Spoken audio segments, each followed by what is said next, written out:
भारत माता की जय श्री राम। जय जय श्री राम। जय जय सिया राम। नरेश्वरी मात की, अंबे मात की। मित्रों, અત્યારથી સમગ્ર દેશમાં લોકશાહીને બચાવવા માટે લોકશાહીની ચૂંટણી જ્યારે નરેન્દ્ર મોદીની આગેવાનીમાં ચાલી રહી છે. આપણા બનાસકાંઠાના લોકસભાના ઉમેદવાર બેન શ્રી રેખાબેનનું આજે નામાંકન ભરવાનું છે. એમના નામાંકન માટે આપણા પાડોશી રાજસ્થાનના મુખ્યમંત્રી આદરણીય શ્રી ભજનલાલ શર્માજી જ્યારે આપણા વચ્ચે ઉપસ્થિત છે ત્યારે એમનું એના સાંસદ તરીકે હૃદયથી દિલથી સ્વાગત કરું છું. સન્માનીય મંચ ઉપર બિરાજમાન બધા જ આગેવાનો, સંસદ સભ્યો, પૂર્વ સંસદ સભ્યો, ધારાસભ્યો, સમગ્ર જિલ્લાનું ક્રીમ, જુદા જુદા સમાજના અગ્રણીઓ અને સમગ્ર પંથકમાંથી એક ગામ પણ એવું જ્યાં બાકી નથી ત્યાંથી આવેલા બધા જ મારા વડીલો, મુરબ્બીઓ, યુવાન દોસ્તો, ક્યાંય સરપંચો હશે, ક્યાંક સહકારી ક્ષેત્રના આગેવાનો હશે, ક્યાંક સમાજના ધણીધોરી હશે. અત્યાર સુધી ચૂંટણીઓ લડી છે, લડાવી છે ને એમને બેહાડનાર પણ તમે બધા છો. બધી જ ચૂંટણીઓ તમે લડ્યા છો, લડાવી છો. ક્યાંય પંચાયત હશે, ક્યાંય તાલુકો જિલ્લો હશે, ક્યાંય લોકસભા હશે, ક્યાંય ધારાસભ્ય. એવા બધાને મિત્રો આપણને રેખાબેનના ઉમેદવારી પત્ર ભરાવા એમને સમર્થન આપવા આવ્યા છે. બધાનું મિત્રો સ્વાગત કરું છું, આવકારું છું. અને પત્રકાર મિત્રો, આપણે આપણા મુખ્યમંત્રી શ્રી ભજનલાલજીને પણ સાંભળવાના છે. આપણા બળવંતસિંહ રાજપૂત, આપણા કેબિનેટ મંત્રી પણ ઉપસ્થિત છે. મારે તો મિત્રો મારા પહેલાં ઘણા બધા વક્તાઓએ ઘણી બધી વાતો કરી, રેખાબેનના સમર્થનની વાત કરી. આ ચૂંટણી મિત્રો નરેન્દ્ર મોદીની ચૂંટણી છે. એક બાજુ કોંગ્રેસ અને એક બાજુ ભાજપ. રેખાબેન નરેન્દ્ર મોદીના કમળના ઉમેદવારનું માત્ર પ્રતીક છે.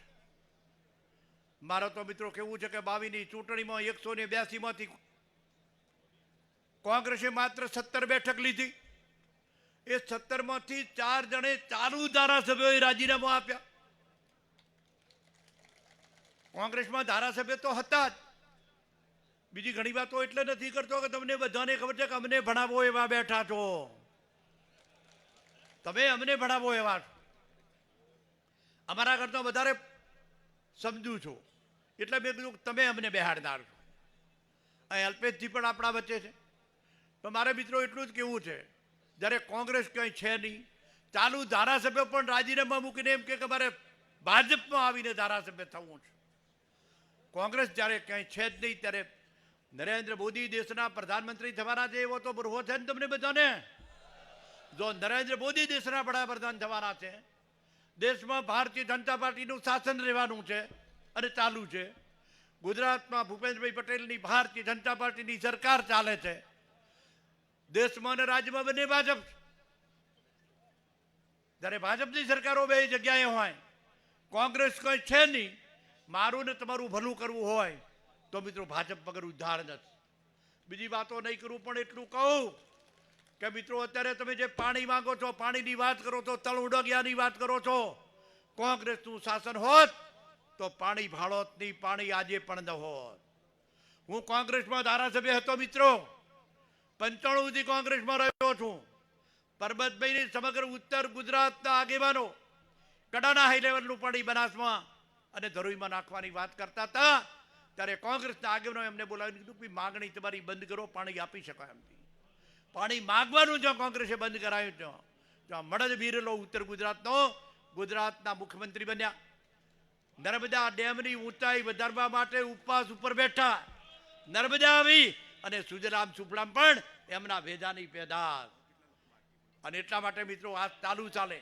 નરેન્દ્રભાઈ નક્કી કરીને જે ગયા હતા 5,400 કરોડ 5400 કરોડ સિંચાઈના પાણી માટે બનાસકાંઠા જિલ્લાને જુદી જુદી યોજનાઓ, થરાદ અને ધાનેરાના તળાવો ભરવા માટે 1400 કરોડ હોય, દિયોદર માટે 1200 કરોડ હોય, મલાણા હોય, કર્માવત હોય, આ બધાના માટે જ્યારે આ બધું જ જ્યારે કર્યું છે ત્યારે ક્યાંક ક્યાંક મિત્રો મારી તમારી લડાઈ હોય છે. પેલો મોટો ન થઈ જાય એને નાનો કરવો હોય છે. પંચાયતની ચૂંટણીમાં યાદ રાખજો, દેશના ભલા માટે, રાષ્ટ્રના હિત માટે, રાષ્ટ્રીયતા માટે, સામાજિક, ધાર્મિક અને સાંસ્કૃતિક વારસાના જતન માટે રામલલાની પ્રતિષ્ઠા જે થઈને આપણે જે રામમાય બન્યા, જેમ બાબુભાઈ હમણાં વાત કરી દ્વારકાધીશ, ત્યારે મારી મિત્રો વિનંતી છે કે આ ચૂંટણી નરેન્દ્ર મોદીની ચૂંટણી છે. આપણા ઉમેદવાર રેખાબેન નરેન્દ્ર મોદીનું પ્રતીક છે. ત્યારે નરેન્દ્ર મોદીના હાથ મજબૂત કરવા ભારતીય જનતા પાર્ટીના ઉમેદવાર તરીકે બેન શ્રી રેખાબેનને 7 તારીખે આપણો એક પણ મત ક્યાંય બાકી ન રહે. જંગી બહુમતીથી જે પાટીલ સાહેબે નક્કી કર્યું છે કે 5 લાખ કરતાં વધારે, અને એ મારા પ્રમુખ તરીકે છે કે 7 લાખ કરતાં વધારેની લીડ અપાવવાની છે. ત્યારે અહીં બેઠેલી ટીમ તમે ગામે ગામ મિત્રો નક્કી કરો તો એમાં કોઈ બાંધો ક્યાંય મને દેખાતો નથી. ત્યારે રેખાબેનને વિજય બનાવવા સમર્થન આપવા માટે ખૂબ મોટી સંખ્યામાં, વિશાળ સંખ્યામાં આપ બધા આવ્યા છો. રેખાબેનને જંગી લીડથી જીતીને રેખાબેન રૂપી એક કમળ નરેન્દ્ર મોદીના હાથમાં ચરણોમાં આપીએ એવી આપ સર્વેને આપના સાંસદ તરીકે વિનંતી કરું છું. બધાનો ખૂબ ખૂબ આભાર. ભારત માતા કી. ખૂબ ખૂબ આભાર સાહેબ. હવે હું